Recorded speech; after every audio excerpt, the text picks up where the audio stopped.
साल 2020 में जब Vidya Balan starrer film Shakuntala Devi release हुई, तब लोगों ने जाना कि वो सिर्फ ह्यूमन कंप्यूटर ही नहीं बल्कि एक लेखक, समाज सुधारक, राजनीतिक व्यक्तित्व और मां भी थी।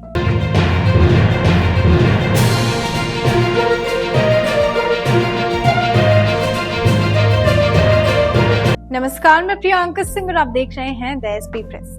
21 अप्रैल साल 2013 ये तारीख भारत के इतिहास में एक ऐसा दिन बन गई जब विज्ञान, शिक्षा और इंसानी क्षमता का एक चमकता हुआ सितारा हमेशा के लिए डूब गया।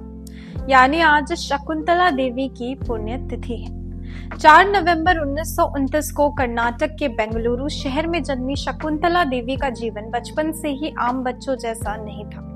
उनके पिता एक सर्कस में काम करते थे और उन्होंने जल्द ही अपनी बेटी की मानसिक शक्ति को पहचाना। 5 साल की उम्र में उन्होंने बिना किसी औपचारिक शिक्षा के बड़े बड़े गणित के सवाल हल करना शुरू कर दिए। लेकिन जहां दुनिया उन्हें सलाम कर रही थी, वहीं कई लोगों को शक था कहीं ये सारी चीजें स्क्रिप्टेड तो नहीं। लेकिन समय के साथ उन्होंने लाइव मंचों पर गणितीय कमाल करके सबके मुंह बंद कर दिए, पर फिर भी एक छवि बन गई। क्या वो सच में जीनियस है या बस एक शोमैन? शकुंतला देवी की शादी हुई थी एक बंगाली लेखक परितोष बनर्जी से, लेकिन शादी कुछ ही सालों में टूट गई और इसका कारण था परितोष का समलैंगिक होना। इस दर्दनाक निजी अनुभव के बावजूद शकुंतला देवी ने कुछ ऐसा किया जो उस दौर में कोई सोच नहीं सकता था। उन्होंने 1977 में एक किताब लिखी, द वर्ल्ड ऑफ होमोसेक्सुअल्स। ये भारत की पहली समलैंगिकता पर आधारित किताब मानी जाती है, पर इसके साथ ही उठ खड़े हुए कई विवाद। एक तरफ LGBTQI+ समुदाय ने कहा कि ये पहला प्रयास है उन्हें समझने का, वहीं दूसरी ओर भारतीय समाज में उठी आलोचनाओं की लहर। शकुंतला देवी ने खुद बताया कि किताब लिखने का मकसद बदल नहीं बल्कि समझ पैदा करना था। लेकिन उस दौर में समाज इतना खुला नहीं था। किताब को बैन करने की भी मांग उठी थी। 1980 के दशक में शकुंतला देवी ने राजनीति में कदम रखा। उन्होंने इंदिरा गांधी के खिलाफ दक्षिणी बेंगलौर से लोकसभा चुनाव लड़ा। हालांकि ये चुनाव वो हार गई, पर असली विवाद तो उनके भाषणों और बयानों से शुरू हुआ।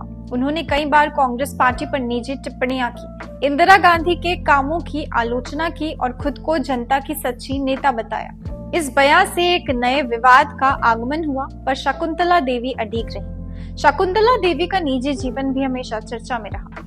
उनकी एक बेटी थी अनुपमा, पर मीडिया रिपोर्ट्स में ये बात बार बार उछली कि शकुंतला देवी का अपनी बेटी से संबंध मधुर नहीं था। साल 2020 में आई बायोपिक फिल्म शकुंतला देवी में भी दिखाया गया कि कैसे माँ और बेटी के रिश्ते में तनाव था। हालांकि शकुंतला देवी ने कभी मीडिया में इस मुद्दे पर खुलकर बात नहीं की, पर यह विवाद लोगों के दिलो दिमाग में बस गया। 21 अप्रैल 2013 सुबह सुबह बेंगलुरु के अस्पताल से एक खबर आई, शकुंतला देवी अब इस दुनिया में नहीं रही।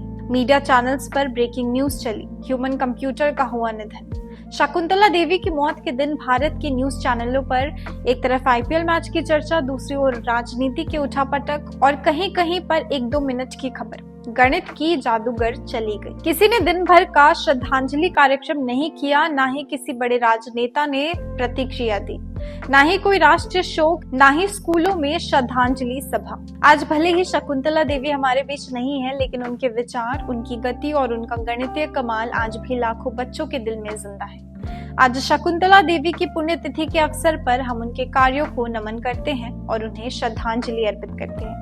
अगर आपको ये वीडियो पसंद आए हो तो इसी तरह की और अपडेट्स के लिए बने रहे हमारे चैनल द एसपी प्रेस के साथ। धन्यवाद।